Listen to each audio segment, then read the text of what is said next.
भारत के इतिहास में अनेक महान सम्राट हुए हैं, लेकिन यदि एक ऐसे राजा की बात की जाए जिसने न केवल भारत बल्कि विश्व इतिहास को प्रभावित किया, तो वह है सम्राट अशोक। सम्राट अशोक का साम्राज्य भारतीय उपमहाद्वीप के सबसे बड़े साम्राज्यों में से एक था, जो अफगानिस्तान से लेकर बांग्लादेश और दक्षिण भारत तक फैला हुआ था।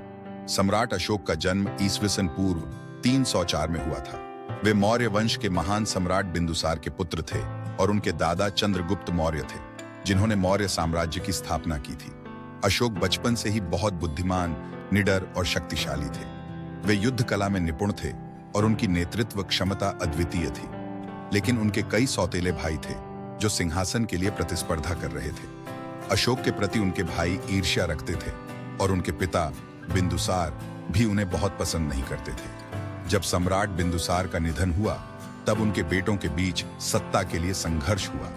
अशोक के बड़े भाई सुसीम ने गद्दी हथियाने की कोशिश की, लेकिन अशोक ने अपनी सैन्य शक्ति का प्रयोग करके उसे परास्त कर दिया। इस भीषण संघर्ष में अशोक ने अपने कई भाइयों को मार डाला और अंततः ईस्वीसन पूर्व 268 में मौर्य साम्राज्य के सम्राट बने। अशोक का साम्राज्य विशाल था, लेकिन वह कलिंग, आधुनिक ओडिशा को जीतना चाहते थे, जो मौर्य साम्राज्य का हिस्सा नहीं था। ईस्वीसन पूर्व 261 में सम्राट अशोक ने कलिंग पर आक्रमण किया। कलिंग युद्ध इतिहास के सबसे भीषण युद्धों में से एक था। इस युद्ध में 1 लाख से अधिक सैनिक मारे गए, हजारों नागरिक मारे गए और अनगिनत लोग बेघर हो गए। जब युद्ध समाप्त हुआ, तो सम्राट अशोक अपने विजयी साम्राज्य को देखने गए। वहां उन्होंने युद्ध के बाद की भयावह स्थिति देखी, लाशों के ढेर, घायल लोग, उजड़े हुए परिवार।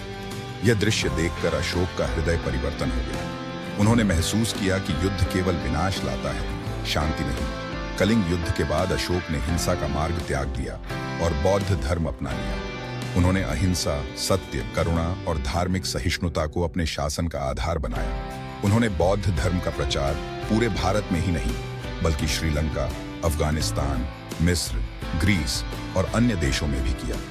अशोक ने अपने संदेशों को पत्थरों और स्तंभों पर खुदवाया, जिन्हें अशोक स्तंभ कहा जाता है। इन शिलालेखों में अहिंसा, दया और नैतिकता की बातें लिखी गई थी। अशोक के शासनकाल को भारत के स्वर्ण युगों में से एक माना जाता है। उनके शासन की कुछ महत्वपूर्ण विशेषताएं थीं। उन्होंने शासन प्रणाली को संगठित किया और पूरे साम्राज्य में एक मजबूत प्रशासन स्थापित किया। न्यायिक प्रणाली को सरल बनाया और सभी नागरिकों को न्याय मिलने की व्यवस्था की। पूरे साम्राज्य में सड़कें, कुएं, धर्मशालाएं और अस्पताल बनवाए। भले ही वे बौद्ध धर्म के अनुयायी थे, लेकिन उन्होंने सभी धर्मों को समान सम्मान दिया।